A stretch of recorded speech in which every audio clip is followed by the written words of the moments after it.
Self driving చేస్తున్నారు. దాంతో పాటుగా ఫోన్ లో మాట్లాడుతున్నారు అనేటటువంటి కొంతమంది స్థానికులు చెప్తున్నారు. ఈ నేపథ్యంలో అసలు ఈ యాక్సిడెంట్ కారణం ఏంటి అనేటటువంటి దానిపైన పోలీసులు కూడా ఇంకా ప్రాథమిక నిర్ధారణకు రాలేదు. ప్రస్తుతం అయితే మాధురి ఆరోగ్యం ఎలా ఉంది, దానికి సంబంధించి వైద్య పరీక్షలు నిర్వహిస్తున్నారు. ఆ తర్వాత ఆమె నుంచి స్టేట్మెంట్ రికార్డ్ చేసుకునేటటువంటి అవకాశం ఉంది.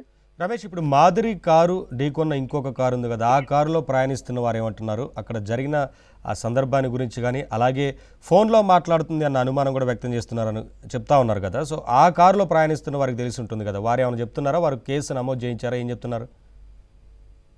ప్రస్తుతం యాక్సిడెంట్ జరిగినటువంటి ప్రాంతంలో మాధురిని ఆ కారుని పక్కకి తీసి అక్కడ నుంచి మాధురిని ఆసుపత్రికి తరలించారు.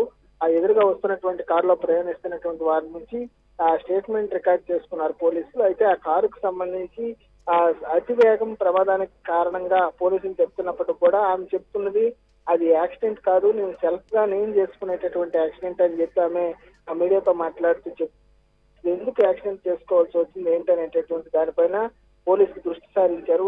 ప్రాథమికంగా అయితే అది అతి వేగంగా డ్రైవ్ చేయడం కారణంగానే ప్రమాదం జరిగిందని ఒక ప్రాథమిక అంచనాకు వచ్చారు. అయితే పూర్తి స్థాయిలో ఇంకా ప్రమాదం జరిగి గంట మాత్రం అయింది కాబట్టి ఇంకా పూర్తి స్థాయిగా ప్రాథమిక వైద్యం చేయించిన తర్వాత ఆమెతో మాట్లాడిన తర్వాత పోలీసులు ఒక ప్రాథమిక నిర్ధారణకు వచ్చి కేసు రిజిస్టర్ చేసేటటువంటి అవకాశం ఉంది. ప్రస్తుతానికైతే పలాస ఆసుపత్రిలోనికి ఎవరిని అనుమతించట్లేదు. అక్కడ ప్రత్యేకంగా పోలీస్ బందోబస్తును ఏర్పాటు చేశారు.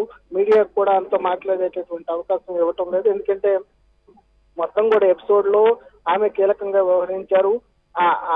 ఏదైతే దువ్వాడకు సంబంధించి ఫ్యామిలీ వ్యవహారం 3 రోజులుగా రాష్ట్ర వ్యాప్తంగా చర్చ జరుగుతోంది. ఈ నేపథ్యంలో ఆ ఫ్యామిలీకి ఈ దివ్యల మాధురికి ఉండేటటువంటి సంబంధం నేపథ్యంలోనే ఈ ప్రమాదం జరిగిందా, లేకపోతే ఇంకేమైనా కారణాలు ఉన్నాయనేటటువంటి దానిపైన పోలీసులు లోతుగా అధ్యయనం చేస్తే కానీ దానిపైన ఒక ప్రకటన చేసేటటువంటి అవకాశం లేదు నవీన్.